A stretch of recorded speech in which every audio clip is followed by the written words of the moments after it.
Pwede bang maligo sa gabi? Yan ang laging tinatanong sa akin. Masama ba o mabuti? Explain natin na alamin ang totoo.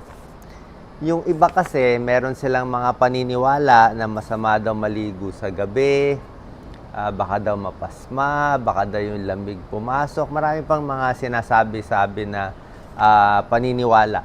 Pero base sa pag-aaral, tsaka sa base sa experience ko, merong mga benepisyo ang pagligo sa gabi. Comment po tayo kung sa gabi tayo naliligo.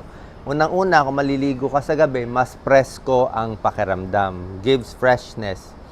Lalo na kung madumi ka sa buong hapon, di ba? Pinawisan, mas presko. At pagising mo, masarap ang pakiramdam. Another benefit ng pagligo sa gabi, mas malinis ang pakiramdam, di ba? Malinis. Isa pa, pag naligo ka, hindi ka magkaka-pimple sa umaga. Kasi kung hindi ka nga naligo, lahat ng dumi nasa buhok mo. Tapos pag higa mo, yung dumi ng buhok pupunta sa unan. Tapos pag ikot mo ng mukha mo, diyan ka nagkaka-pimples eh. Yung dumi ng buhok napunta sa unan, napunta sa mukha. Pagising mo, tigyawat. So mas malinis ang pakiramdam pag naliligo sa gabi. Pangatlong benefit, mas relax ang muscle. Diba nga sa sauna nga iniinit, diba, pamparelax. Kung masakit ang muscle, nilalagyan ng hot pack eh. Kaya kung maligo ka ng mainit o maligamgam na tubig, mas marerelax yung mga tumitigas mong muscle. Number 4 benefit, mas masarap ang tulog. Kung meron kang insomnia, pag nakaligo sa gabi, mas masarap ang tulog. Siyempre, mas malinis pakiramdam. Kasi kung madumi, mangangati ka, diba? Ayaw natin yon.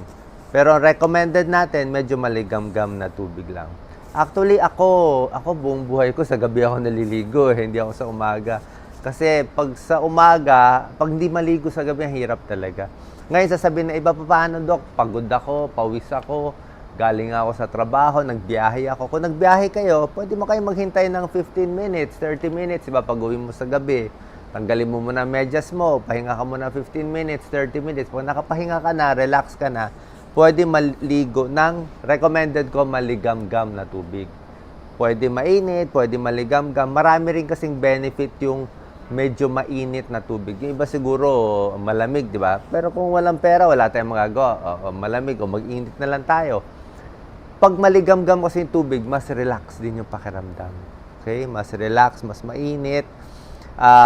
Kung maligamgam na tubig, maganda rin kung meron kang plema, may ubo, naluluwagan, may sipon, lumuluwag kasi. Parang nag-i-steam inhalation kapag naliligo. Yan ang steam inhalation, yung iba nga sa sauna, di ba? Pampaluwag din ng plema at pamparelax ng muscle. Okay? Another benefit nga, pag medyo maligamgam, mas marirelax kayo. So, ganun po. So, nasa sa inyo, kung ayaw nyo maligo sa gabi, wala naman tayong magagawa. Pwede naman sa umaga kung gusto nyo, wala namang kaso. Pero wala pong masama eh. Kasi yung sasabihin, magiging anemic, magiging masisiraan na ulo, ano po ba yung mga kasabihan. Pero base sa pag-aaral, marami talagang benefit. So ituloy nyo lang kung anong gusto nyo and hopefully makatulong tong